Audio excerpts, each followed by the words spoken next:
Y si el recurso más valioso que tienes, lo estuvieras regalando todos los días sin darte cuenta. Este audiolibro revela por qué tu atención es una moneda con valor real, quién la está gastando por ti, y cómo recuperarla cambia completamente la posición que ocupas en el mundo.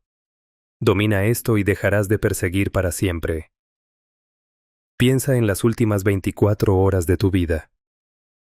¿Cuántas veces revisaste el teléfono esperando algo de alguien? ¿Cuántos minutos pasaste reproduciendo una conversación que ya terminó, buscando qué significó exactamente ese mensaje, ese silencio, ese cambio de tono? ¿Cuánto tiempo dedicaste a pensar en una persona que probablemente no dedicó ni un segundo a pensar en ti? Ahora haz la cuenta en el otro sentido. ¿Cuánto tiempo de esas mismas 24 horas invertiste en algo que te acerca a la vida que quieres construir? Para casi todo el mundo, esa segunda cifra es mucho más pequeña que la primera. Y eso no es un problema de disciplina. Es un problema de economía. Tu atención es finita. Cada día despiertas con una cantidad limitada de ella. Y todo lo que hagas con esa cantidad determina qué construyes y qué no construyes en tu vida. La diferencia entre las personas que avanzan y las que se quedan girando en el mismo lugar durante años raramente es talento o suerte. Es donde depositan ese recurso limitado y no renovable. Aquí está el giro que casi nadie entiende. Cuando regalas tu atención a quien no la valora, no solo pierdes tiempo. Devalúas la atención misma. Lo que se ofrece sin límite deja de tener precio. Y las personas, sin decidirlo conscientemente, tratan la atención abundante exactamente como tratan cualquier cosa abundante, con menos cuidado del que merecería. Esto explica algo frustrante que probablemente ya viviste. Diste más de lo que recibiste. Estuviste disponible cuando nadie más lo estaba. Y en lugar de que eso construyera más cercanía, produjo lo contrario. Menos valoración, menos reciprocidad, más distancia. No fue porque hiciste algo mal. Fue porque estabas operando con las reglas equivocadas. Este audiolibro no trata sobre volverse frío, ni sobre jugar juegos de poder con las personas que te importan. Trata sobre entender el valor real de lo que estás dando, y sobre lo que sucede cuando dejas de gastarlo en lugares donde nunca produjo nada. La indiferencia de la que vamos a hablar no es un castigo hacia los demás. Es un acto de administración inteligente de lo único que realmente posees. Empecemos. Todo lo que tiene valor en el mundo comparte una característica. Es escaso. El oro vale porque hay poco. El tiempo de un cirujano especializado vale porque hay pocos que puedan hacer lo que él hace. Una entrada para un concierto agotado vale más que su precio original porque ya no quedan. Y en el momento en que algo deja de ser escaso, su valor cae, sin importar qué tan bueno sea intrínsecamente. Tu atención funciona bajo exactamente esa misma ley. Y casi nadie la administra como si así fuera. Piensa en cómo tratas otros recursos limitados de tu vida. Con el dinero eres cuidadoso.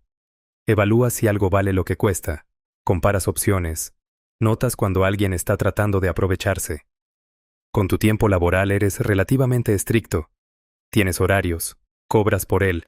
No lo regalas indefinidamente a quien lo pida. Pero con tu atención emocional, con el espacio mental que ocupas pensando en personas y situaciones, la mayoría opera sin ninguna administración. La entrega automáticamente a quien la solicite, a quien produzca ansiedad, a quien genere incertidumbre. Y frecuentemente en cantidades enormes, sin evaluar nunca si esa inversión está produciendo algo. La atención tiene 3 propiedades que la hacen especialmente valiosa y especialmente fácil de desperdiciar. La primera es que es estrictamente finita. Puedes trabajar más horas si necesitas más dinero. No puedes generar más atención de la que tu cerebro produce en un día. Cuando la gastas en una cosa, no está disponible para otra. No hay excepciones a esta regla. La segunda es que no es recuperable. El dinero mal invertido puede recuperarse con otra inversión. La atención que gastaste ayer rumiando sobre alguien que te ignoró no vuelve. Está gastada, permanentemente, y lo que sea que hubieras podido construir con ella durante esas horas, simplemente no se construyó. La tercera es que su valor percibido por otros depende de cuán selectivamente la distribuyes. Y aquí está el núcleo de todo este audiolibro. Cuando tu atención está disponible para cualquiera en cualquier momento, comunica que no vale mucho. Cuando es selectiva, comunica lo contrario. No porque estés jugando a hacerte el interesante, sino porque la selectividad es la señal universal del valor. Considera qué hacen con su atención las personas que más admiras, las que están construyendo algo real, las que avanzan de manera visible en su campo, las que parecen tener una vida con dirección clara. Casi todas comparten un patrón. Son extraordinariamente cuidadosas con dónde ponen su foco. No están disponibles para todo. No responden a todo. No participan en cada drama que ocurre a su alrededor. Esto puede leerse desde afuera como frialdad o distancia. Casi nunca lo es. Es simplemente el resultado de tener prioridades tan claras que la mayoría de las demandas de atención que llegan no superan el umbral de lo que merece su tiempo. Ahora aplica esta lógica a tu propia vida con honestidad. ¿Dónde está yendo tu atención esta semana? ¿Qué proporción va hacia cosas que construyen algo? ¿Y qué proporción va hacia rumiar, esperar, monitorear y analizar situaciones que no puedes controlar? La mayoría de las personas descubre, al hacer esta cuenta por primera vez, que la proporción es mucho peor de lo que imaginaban. Y ese descubrimiento, aunque incómodo, es el primer paso hacia recuperar el control de lo único que realmente determina qué haces con tu vida. La indiferencia, entendida correctamente, no es dejar de sentir, es dejar de gastar. Es la decisión consciente de retirar la inversión de atención en lugares donde nunca produjo retorno, para redirigirla hacia donde sí puede producir algo. Hay una consecuencia de esta ley que conviene nombrar porque es la que más resistencia genera. Administrar tu atención implica decepcionar a algunas personas. No a todas, no constantemente, pero sí a algunas. Quien estaba acostumbrado a tener acceso ilimitado a tu tiempo va a notar el cambio, y es probable que lo interprete primero como un problema tuyo, antes que como un ajuste legítimo. Eso es normal, y no significa que estés haciendo algo mal. Cualquier recurso que pasa de ser gratuito e ilimitado a tener un costo genera fricción con quienes se beneficiaban del modelo anterior. La fricción no es evidencia de error. Frecuentemente es evidencia de que el cambio efectivamente ocurrió. Lo que también vas a notar, y esto sorprende a la mayoría, es que las relaciones genuinamente sanas no producen esa fricción. Las personas que valoran tu tiempo entienden inmediatamente cuando lo administras mejor. Las que reaccionan mal casi siempre son aquellas cuya relación contigo dependía precisamente de que no lo hicieras. Esa distinción, que solo se revela cuando empiezas a aplicar límites reales, es una de las informaciones más valiosas que este proceso te va a dar sobre las personas de tu vida. Existe una confusión que impide que la mayoría de las personas desarrolle esta habilidad, y vale la pena resolverla antes de continuar. Cuando escuchas la palabra indiferencia, probablemente aparece una imagen específica. Alguien que no siente nada, que no le importa a nadie, que ha construido un muro alrededor de sí mismo y ha decidido que conectar es demasiado riesgoso. Alguien duro, cerrado, incapaz de calidez genuina. Esa persona no es indiferente en el sentido que estamos explorando. Esa persona está herida y se está protegiendo. Existe una diferencia enorme entre la frialdad y la selectividad. Y la diferencia no está en el comportamiento visible, sino en el origen del comportamiento. La frialdad nace del miedo. Es una respuesta defensiva ante la posibilidad de ser lastimado. La persona fría no elige no dar su atención. No puede darla sin sentir que se expone demasiado. Su distancia no es una decisión estratégica, sino una reacción automática ante una amenaza percibida. La selectividad nace de la claridad. Es el resultado de saber exactamente qué te importa, hacia dónde vas, y qué merece tu tiempo dado ese contexto. La persona selectiva sí puede dar su atención plenamente. De hecho, cuando la da con una intensidad que la persona fría nunca alcanza, precisamente porque no está gestionando el miedo mientras conecta. Esto produce dos perfiles que pueden parecer similares desde afuera, pero que se sienten completamente distintos cuando estás cerca de ellos. Con la persona fría, Nunca sabes bien dónde estás parado. Hay una distancia constante que no cede aunque pase el tiempo.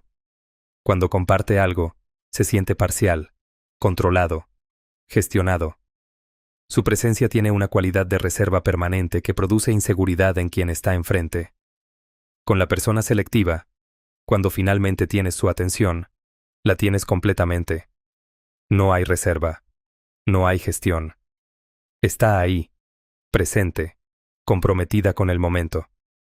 La diferencia es que no está ahí para todo el mundo todo el tiempo, y eso hace que cuando está, su presencia se sienta como algo que vale genuinamente la pena.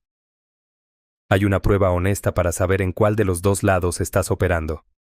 Pregúntate, cuando retiro mi atención de alguien o de una situación, ¿lo hago porque tengo algo mejor donde ponerla? ¿O lo hago porque me da miedo lo que podría pasar si me involucro completamente? Si la respuesta honesta es la segunda, todavía no estás practicando selectividad. Estás practicando evitación con un vocabulario más sofisticado. Esta distinción importa también por una razón práctica. La frialdad, con el tiempo, aísla.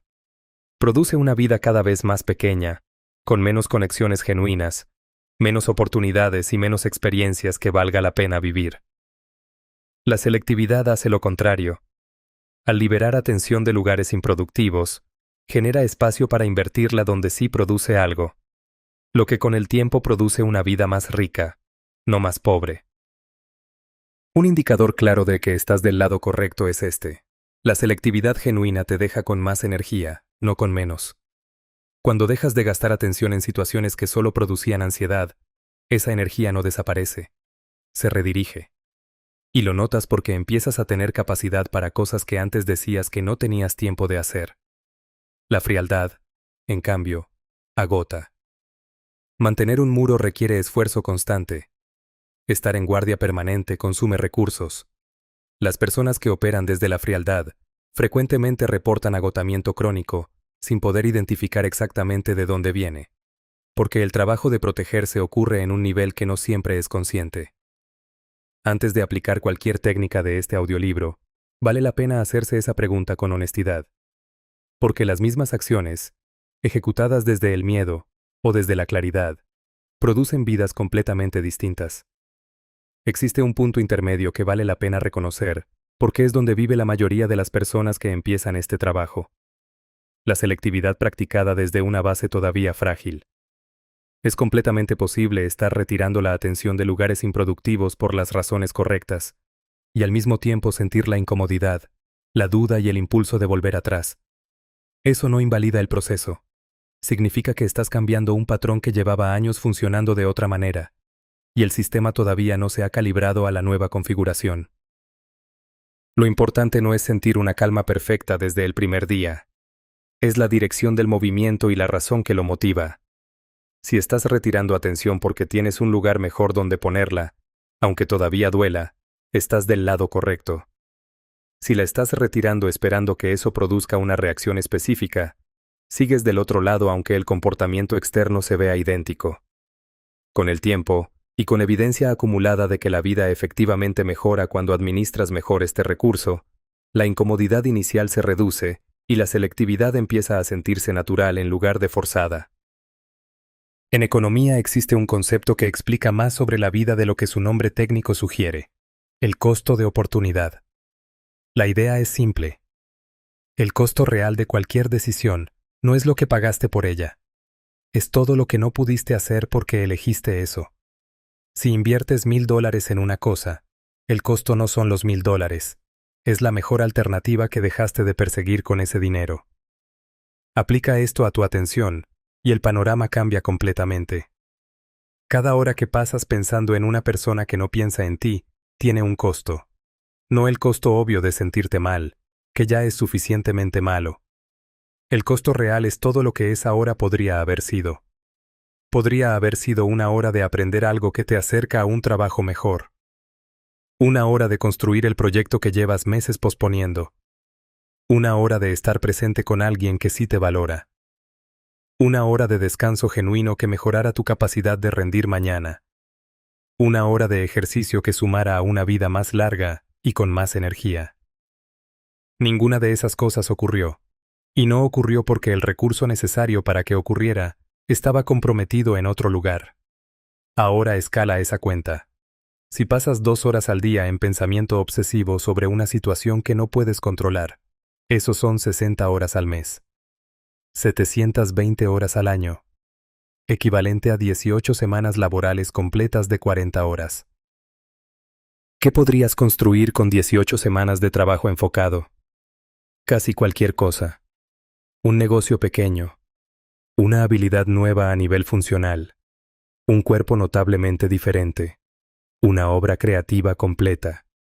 Esa es la magnitud real de lo que está en juego. Y la mayoría de las personas nunca hace esa cuenta, porque la atención, a diferencia del dinero, no aparece en ningún estado de cuenta que revisemos. Hay algo particularmente cruel sobre cómo funciona el pensamiento obsesivo desde el punto de vista económico.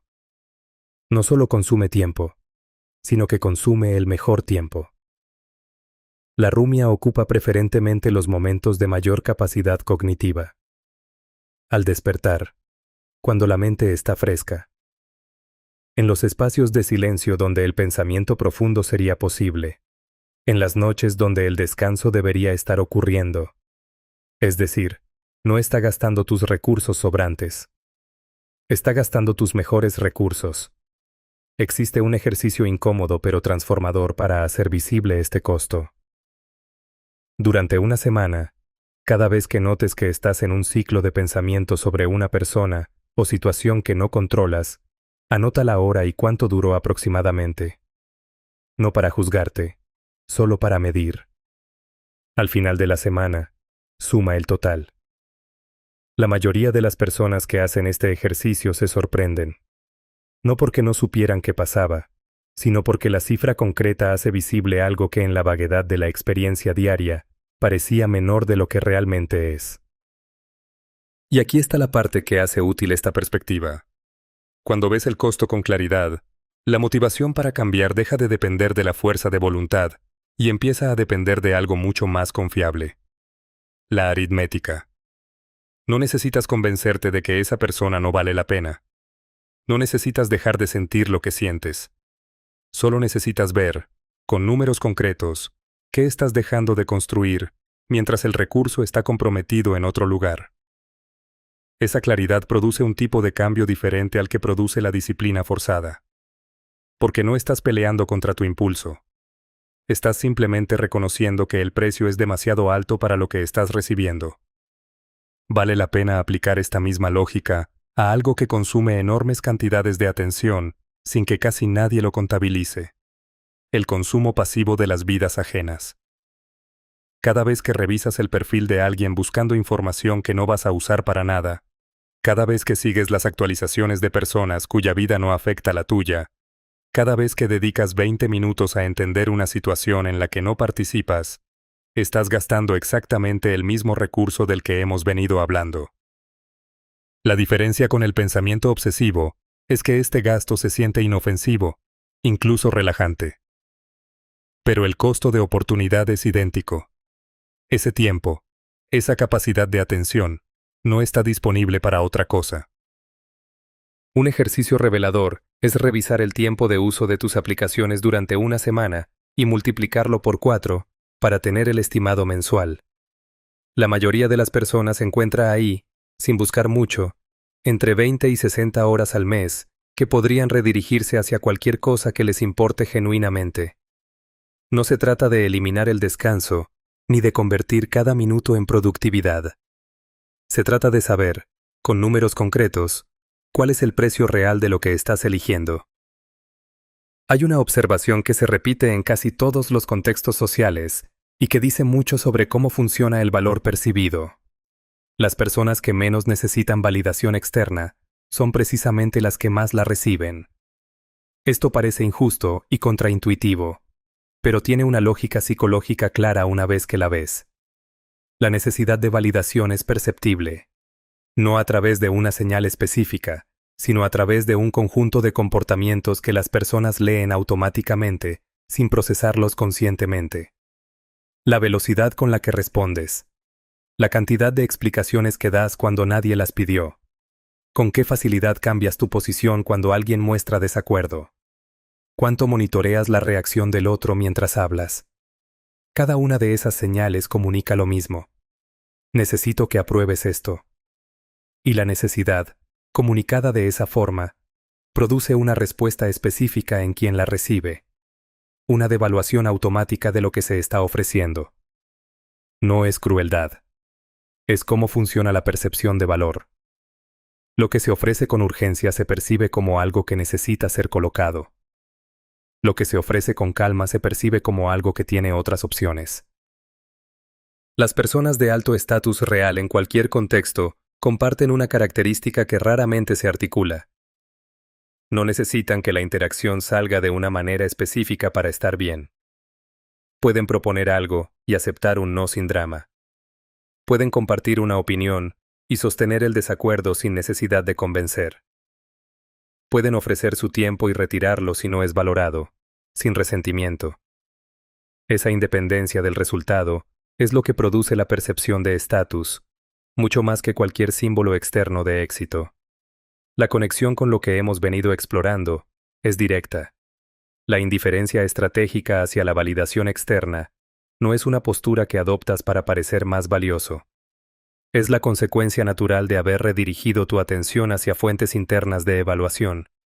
Cuando construyes algo real, cuando avanzas visiblemente en cosas que te importan, cuando tienes una métrica propia de si tu día valió la pena, la aprobación externa deja de ser necesaria para sentirte estable.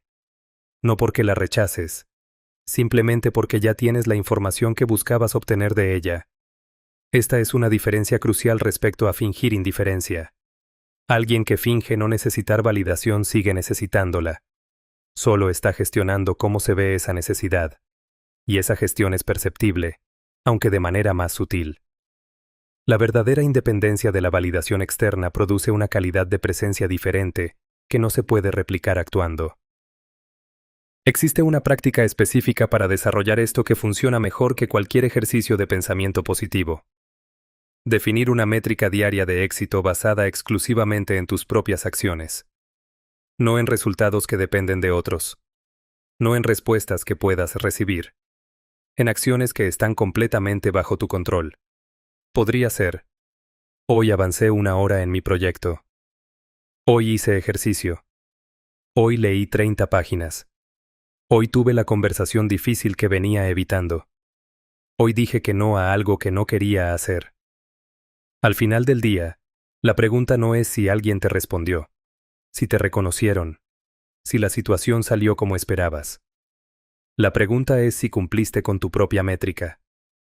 Este cambio, sostenido durante algunas semanas, produce un efecto notable.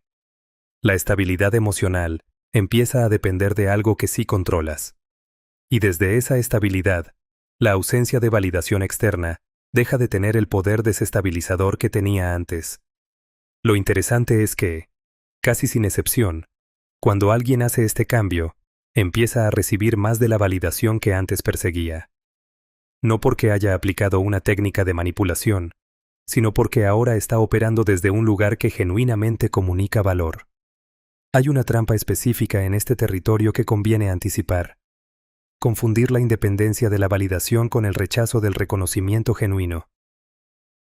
Algunas personas, al desarrollar esta habilidad, empiezan a desviar automáticamente cualquier elogio o reconocimiento que reciben, como si aceptarlo fuera una señal de dependencia. Eso no es independencia. Es otra forma de incomodidad con la propia valía, disfrazada de fortaleza. La independencia real de la validación externa no significa que el reconocimiento no importe ni se disfrute.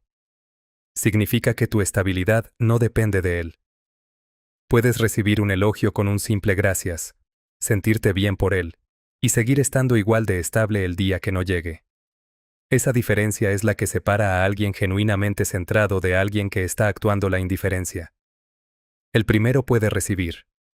El segundo tiene que rechazar todo para sostener la imagen que está proyectando. Existe un fenómeno que puedes observar en casi cualquier dinámica humana y que explica por qué la retirada produce efectos que la persecución nunca logra. Cuando estás constantemente presente en la vida de alguien, ocupando espacio, llenando cada silencio, Respondiendo antes de que terminen de preguntar, estás resolviendo un problema que esa persona nunca llegó a tener. Nunca sintió tu ausencia porque nunca hubo ausencia. Nunca te extrañó porque nunca te fuiste. Nunca valoró tu presencia porque la presencia constante deja de registrarse como algo que ocurre y se convierte simplemente en el fondo del paisaje. Cuando dejas de llenar ese espacio, algo cambia. No inmediatamente, y no de manera dramática. Pero cambia. El espacio vacío tiene una propiedad psicológica particular. Genera atención. La mente humana está construida para notar los cambios, no los estados constantes. Un ruido continuo desaparece de la conciencia en minutos. El momento en que ese ruido se detiene, sin embargo, es imposible de ignorar. Tu presencia constante funciona igual. Se vuelve invisible por continuidad. Tu ausencia, en cambio, es un cambio, y los cambios se registran. Es importante entender qué estamos diciendo aquí y qué no. Esto no es una táctica para hacer que alguien te busque. Si tu motivación al retirarte es producir una reacción específica en otra persona, no estás practicando indiferencia. Estás practicando una forma más sofisticada de persecución, donde la retirada es el anzuelo en lugar de la insistencia. Y esa motivación es perceptible. La retirada calculada tiene una energía distinta a la retirada genuina. Se nota en que sigues monitoreando, revisando si respondieron, si notaron tu ausencia, si el plan está funcionando. Ese monitoreo es persecución con otro nombre. El efecto del vacío del que hablamos aquí es un subproducto, no un objetivo. Ocurre cuando genuinamente redirigiste tu atención a otra parte, y por tanto realmente no estás disponible de la manera en que lo estabas antes. La diferencia práctica es esta. En la retirada genuina, si la otra persona nunca reacciona, no cambia nada para ti, porque tu atención ya está invertida en otro lugar que sí produce retorno. En la retirada calculada, la falta de reacción produce ansiedad creciente, porque el objetivo real nunca fue redirigir tu atención sino provocar una respuesta. Existe una manifestación de este principio que aparece en contextos profesionales con la misma claridad que en los personales. Las personas que están siempre disponibles para cualquier solicitud, que responden inmediatamente a cada mensaje, que aceptan cada tarea sin evaluar si tiene sentido, terminan siendo tratadas como recursos abundantes. Su tiempo se da por sentado precisamente porque siempre está disponible. Las que tienen límites claros, que responden en tiempos razonables pero no instantáneos, que evalúan las solicitudes antes de aceptarlas, generan una percepción diferente. No de dificultad, ni de falta de colaboración, sino de que su tiempo tiene valor, y por tanto se solicita con más consideración. El vacío también opera hacia adentro, y esta es la parte que menos se discute. Cuando retiras la atención de un lugar donde la estabas gastando compulsivamente, no solo cambia cómo te perciben los demás, cambia qué está disponible en tu propia mente. El espacio mental que ocupaba esa rumia queda libre. Y el cerebro, que no tolera bien el vacío, empieza a llenarlo con otra cosa. Con planificación. Con ideas. Con atención a lo que está frente a ti en lugar de a lo que no está. Ese es el efecto del vacío que más importa. No lo que produce en la otra persona, sino lo que libera dentro de ti.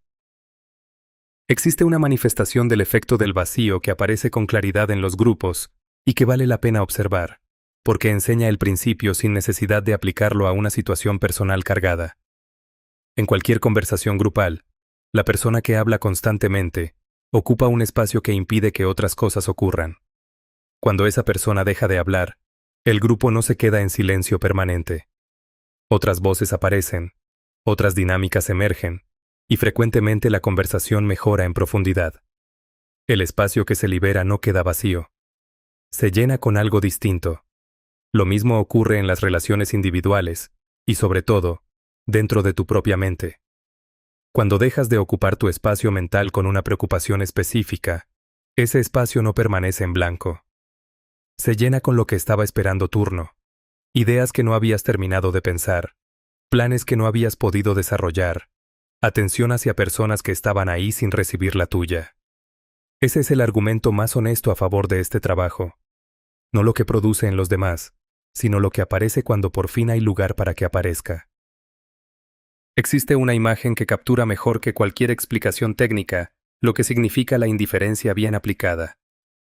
Cuando un cuervo molesta a un águila, el águila no pelea. No gasta energía en confrontarlo. No intenta demostrar quién es más fuerte. No se involucra en el conflicto que el cuervo está proponiendo. Simplemente asciende. Vuela más alto, hacia altitudes donde el aire es demasiado delgado para que el cuervo pueda seguirla. El cuervo no fue derrotado. Fue dejado atrás. Y la diferencia entre esas dos cosas es todo. Esta imagen funciona porque describe con precisión el mecanismo real de cómo se resuelven la mayoría de los conflictos improductivos en la vida adulta. No a través de la confrontación, sino a través de la elevación. Piensa en las situaciones donde alguien te provocó, criticó injustamente o intentó menospreciarte.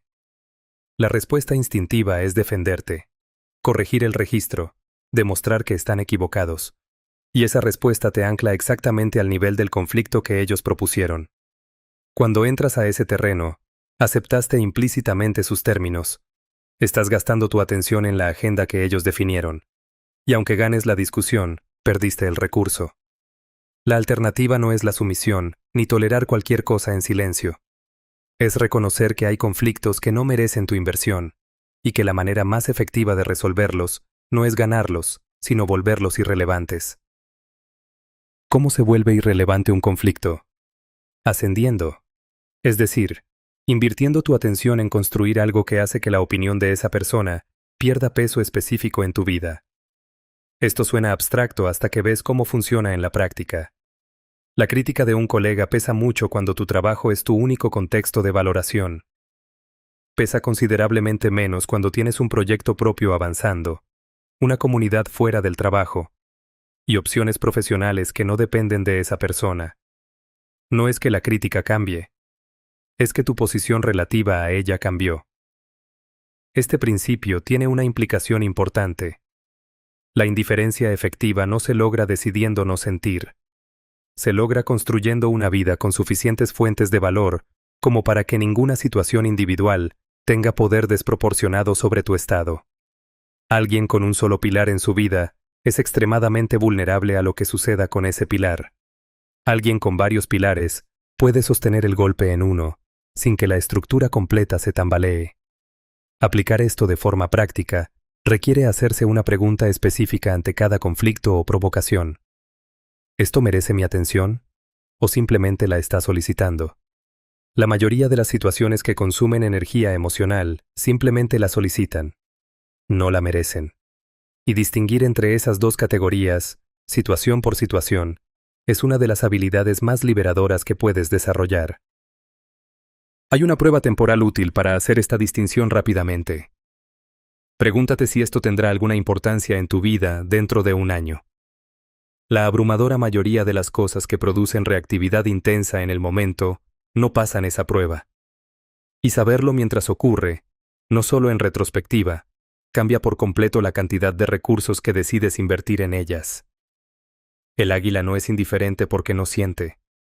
Es indiferente porque tiene a dónde ir. Y esa es exactamente la clave de todo lo que estamos construyendo aquí. La indiferencia genuina nunca es un acto de negación. Es la consecuencia natural de tener algo mejor que hacer con tu atención. Si te cuesta ser indiferente ante algo, frecuentemente no es un problema de fuerza de voluntad. Es una señal de que todavía no tienes suficiente construido en otro lugar como para que ese algo pierda su peso relativo. La solución no es esforzarse más en no reaccionar. Es construir más. La metáfora del águila tiene un detalle que suele pasarse por alto y que es el más importante de todos. El águila puede volar más alto porque ya tenía la capacidad de hacerlo. No la desarrolló en el momento del conflicto.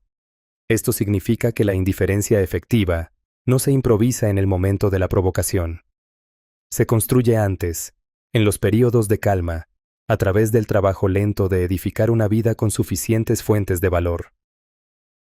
Quien intenta ser indiferente en medio de una crisis, sin haber construido nada previamente, generalmente descubre que no puede. No por falta de voluntad, sino porque no hay a dónde ascender. La única opción disponible es pelear en el terreno donde está. Por eso la parte más útil de este capítulo no es la técnica de responder ante la provocación. Es la conclusión que se desprende de la metáfora. Si quieres poder ser indiferente cuando lo necesites, empieza a construir hoy, cuando no lo necesitas todavía. Todo lo que hemos discutido hasta ahora necesita convertirse en algo concreto, y la manera más directa de hacerlo es a través de un ejercicio que funciona exactamente como una auditoría financiera, pero aplicada al recurso del que hemos venido hablando. La premisa es simple. Si tu atención es una inversión, entonces cada relación y cada situación en tu vida tiene un balance. Estás poniendo algo y estás recibiendo algo. Y como cualquier inversión, algunas están produciendo retorno y otras están drenando el capital. La mayoría de las personas nunca hace esta cuenta explícitamente. Y por eso mantienen durante años inversiones profundamente negativas que jamás sostendrían si las vieran con claridad. Así funciona el ejercicio. Toma una hoja y haz una lista de las personas y situaciones que ocupan la mayor parte de tu atención emocional. No las que deberían ocuparla. Las que realmente la ocupan, según lo que honestamente pasó en tu cabeza durante las últimas semanas. Para cada una, responde 3 preguntas concretas. Primero, ¿cuánta atención estoy invirtiendo aquí? En horas aproximadas de pensamiento, de conversación con otros sobre el tema, de acciones dedicadas a esa situación. Sé específico. Las estimaciones vagas ocultan exactamente lo que este ejercicio busca revelar.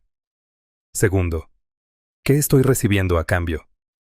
No lo que esperas recibir eventualmente, no lo que recibías hace 2 años.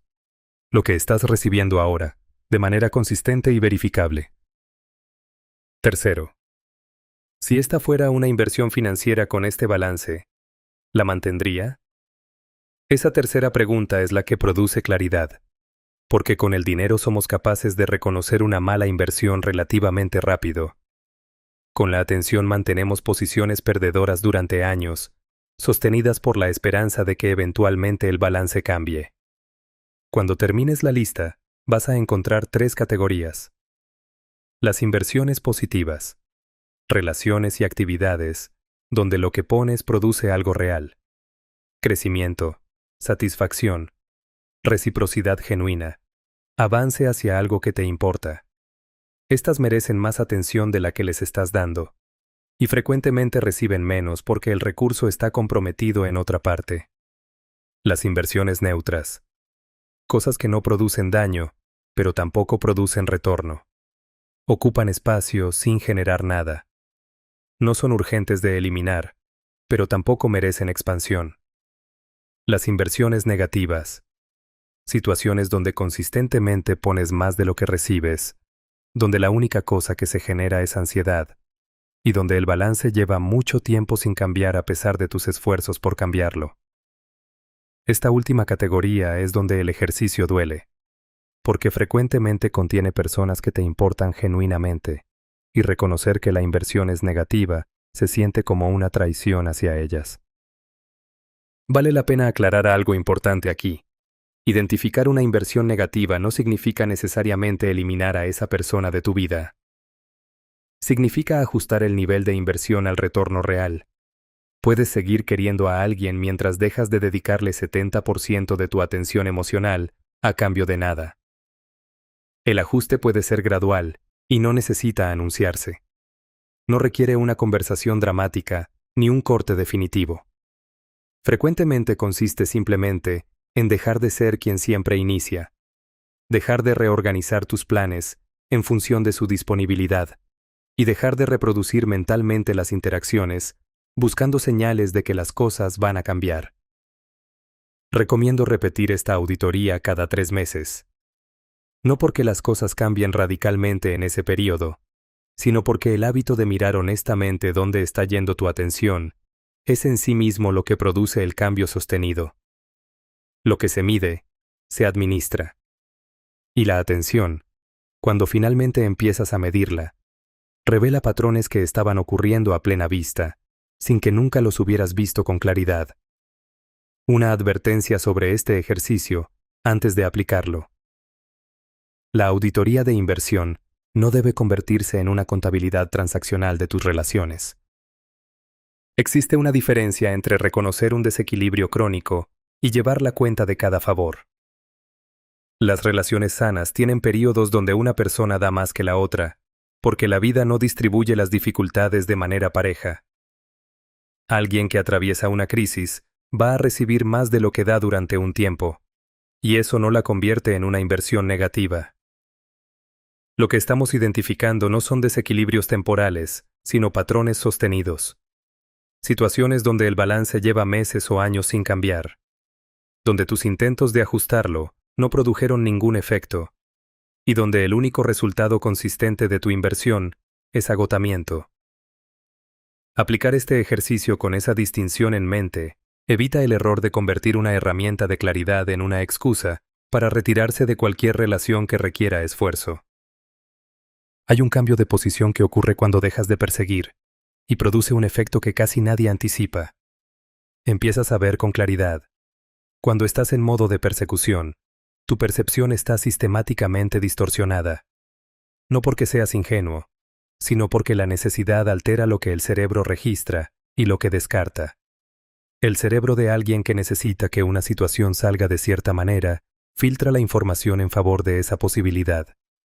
Registra con enorme intensidad cada señal que sugiere que las cosas van a funcionar.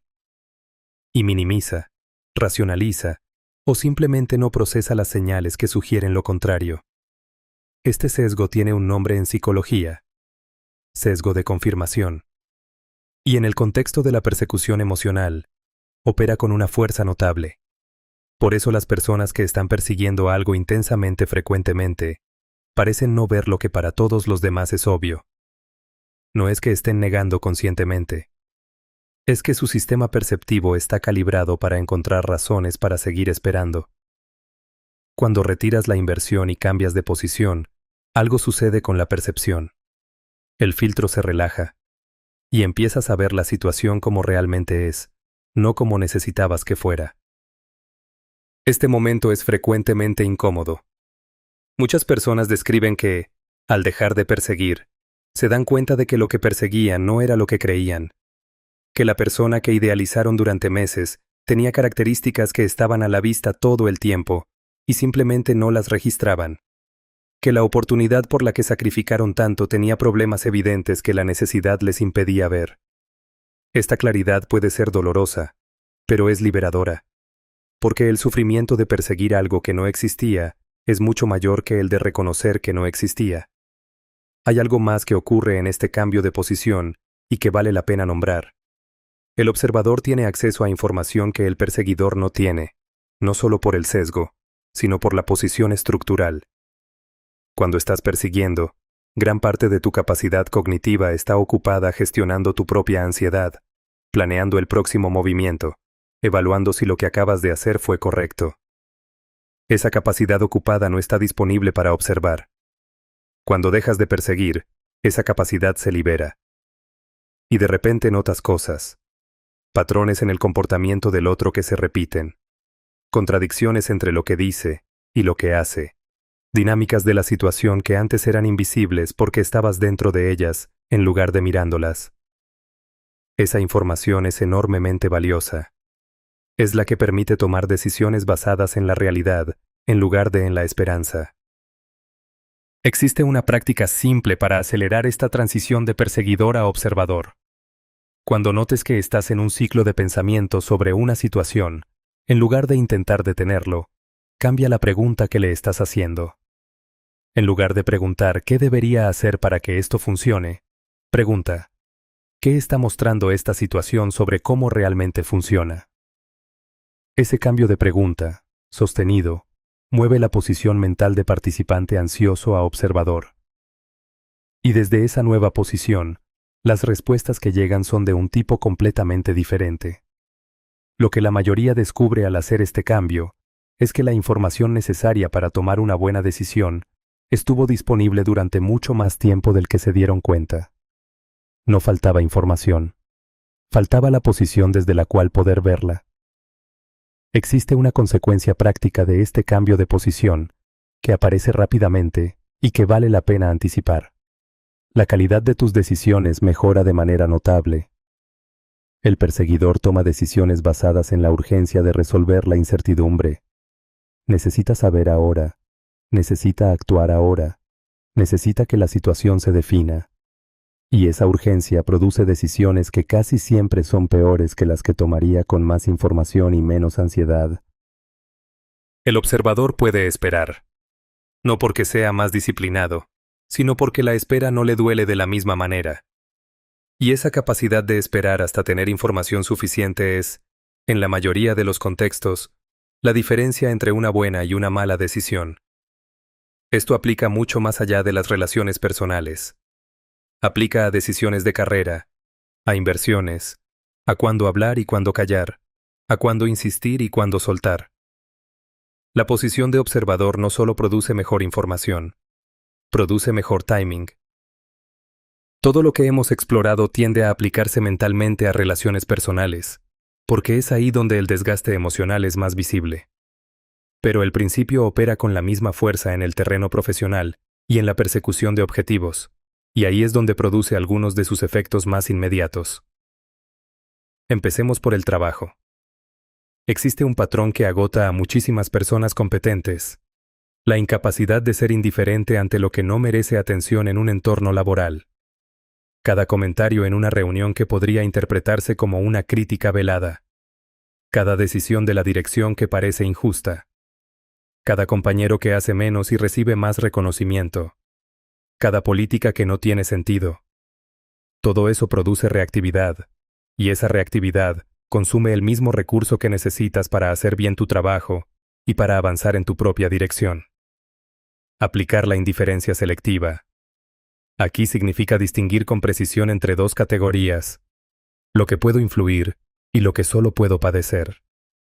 Sobre lo que puedes influir, la atención es inversión productiva. Merece energía, planificación, acción. Sobre lo que solo puedes padecer, la atención es pura pérdida.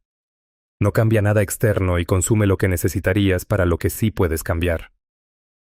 Este filtro, aplicado consistentemente, transforma la experiencia del trabajo de manera notable y produce un efecto secundario interesante.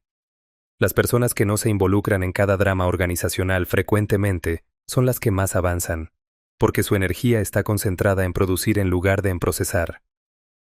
En el terreno de las metas personales, la indiferencia selectiva opera de otra manera. Aquí el objetivo del que hay que volverse indiferente es del resultado inmediato. Esto parece contradictorio con perseguir un objetivo, pero no lo es. La distinción está entre el compromiso con el proceso y el apego al resultado en un plazo específico. El apego al resultado produce ansiedad constante. ¿Está funcionando? ¿Voy suficientemente rápido? ¿Por qué no veo resultados todavía? Y esa ansiedad consume recursos que necesitarías para ejecutar. Peor aún, frecuentemente produce abandono prematuro, porque el resultado no llegó en el plazo que la ansiedad exigía. El compromiso con el proceso, combinado con indiferencia hacia el timing del resultado, produce algo diferente. Sigues haciendo el trabajo. Sigues avanzando. Pero no estás midiendo el valor de cada día por si hubo resultados visibles ese día. Esta es exactamente la estructura mental que permite sostener esfuerzos largos, que es donde ocurren casi todos los resultados que valen la pena. Existe una práctica concreta para desarrollar esto. Define tu métrica de éxito en términos de acciones ejecutadas, no de resultados obtenidos.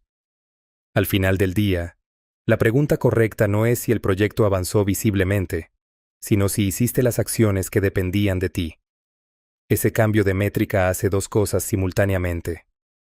Te da una fuente estable de satisfacción que no depende de factores externos, y elimina la ansiedad que consume la energía que necesitas para seguir ejecutando mañana.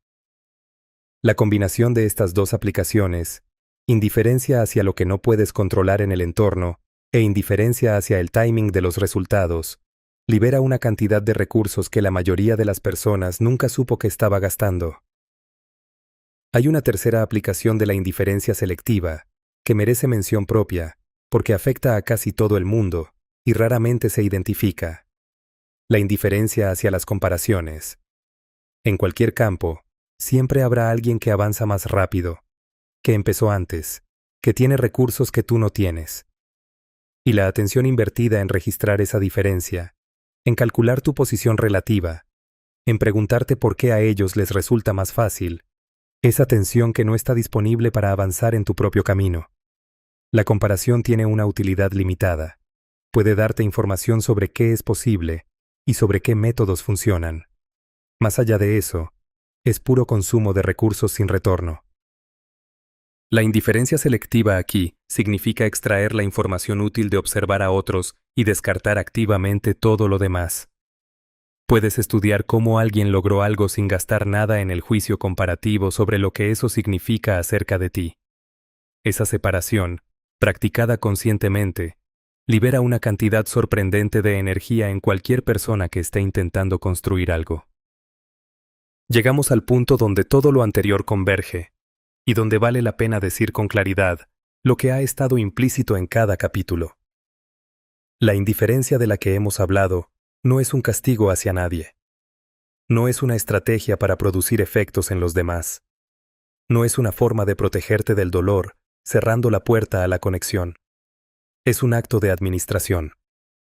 Es reconocer que tienes un recurso limitado y no renovable, y decidir conscientemente dónde lo inviertes. Todo lo demás, incluido el efecto que produce en cómo te perciben los otros, es un subproducto. Un subproducto real y frecuentemente notable, pero subproducto al fin. Y esta distinción importa por una razón práctica. Si tu motivación para practicar todo esto es producir una reacción en alguien más, vas a fallar. Porque el monitoreo de esa reacción es en sí mismo una forma de inversión de atención en el lugar del que estabas tratando de retirarla. La única versión de esto que funciona a largo plazo es la que se practica por razones propias. ¿Qué significa el retorno al centro? Significa que el punto de referencia desde el cual evalúas tu vida vuelve a estar dentro de ti. Durante el tiempo en que tu atención estaba invertida principalmente afuera, el centro de gravedad de tu experiencia estaba en otra parte. Tu estado dependía de lo que otros hicieran. Tu evaluación de si el día valió la pena dependía de respuestas que no controlabas. Tu sentido de valor fluctuaba con señales externas. Recuperar la atención es recuperar ese centro. Es volver a un lugar donde tu estado depende principalmente de cosas que sí están bajo tu control. ¿Qué hiciste hoy? Si actuaste de acuerdo a tus valores. Si avanzaste en lo que dijiste que te importaba. Ese lugar no es más frío que el anterior. Es más estable. Y desde un lugar estable, paradójicamente, la conexión con otros se vuelve mejor, no peor. Porque cuando llegas a una relación desde el centro, llegas completo. No estás ahí para extraer estabilidad. Estás ahí para compartir algo que ya tienes.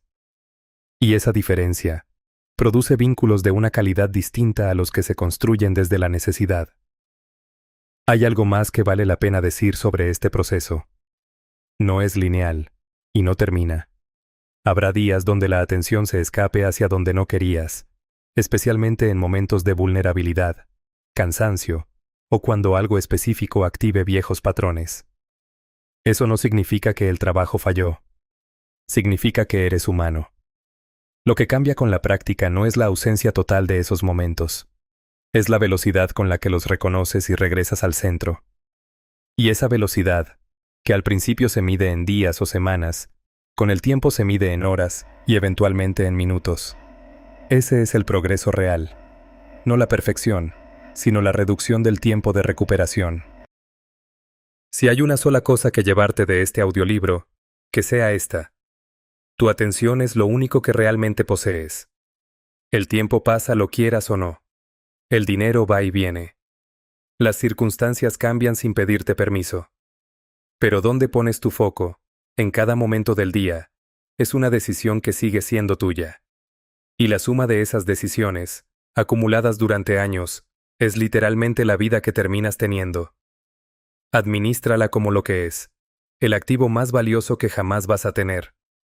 Antes de cerrar, vale la pena responder una pregunta que probablemente apareció en algún momento de este audiolibro. ¿No hay algo egoísta en administrar la atención de esta manera? La respuesta honesta es que ocurre exactamente lo contrario, y por una razón que solo se ve al aplicarlo.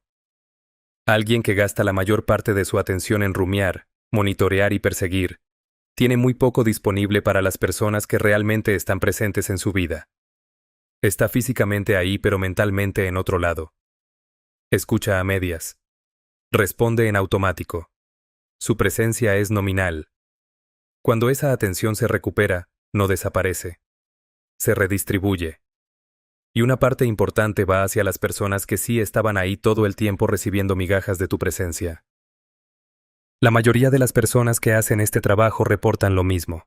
Sus relaciones importantes mejoran notablemente, no porque hayan hecho algo específico por ellas, sino porque por primera vez, en mucho tiempo, están completamente presentes cuando están con ellas.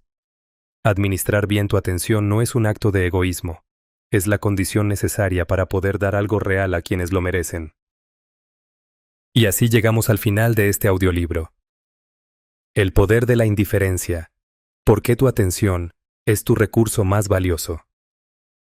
Has recorrido la economía de la atención, la diferencia entre la frialdad y la selectividad, el costo de oportunidad de la obsesión, la psicología del estatus y la validación, el efecto del vacío, el vuelo del águila, la auditoría de inversión, el cambio de perseguidor a observador, la indiferencia selectiva en el trabajo y las metas, y el retorno al centro. Pero esto no es un final. Es un inicio. El inicio de una relación completamente distinta con lo único que realmente te pertenece. Suscríbete al canal, escucha los demás audiolibros y recuerda. La indiferencia no es dejar de sentir, es dejar de gastar. Y el día que administres tu atención con la misma seriedad con la que administrarías una fortuna, vas a descubrir que siempre fuiste más rico de lo que creías. Lo que hemos explorado aquí no requiere que te conviertas en alguien distinto, ni que renuncies a la capacidad de conectar profundamente con otros. Requiere una sola cosa: que empieces a tratar tu atención como el activo escaso que siempre fue, en lugar de como un recurso ilimitado que puedes regalar sin consecuencias. Ese cambio, aplicado con constancia, transforma no solo cómo te perciben los demás, sino qué eres capaz de construir con los años que tienes por delante.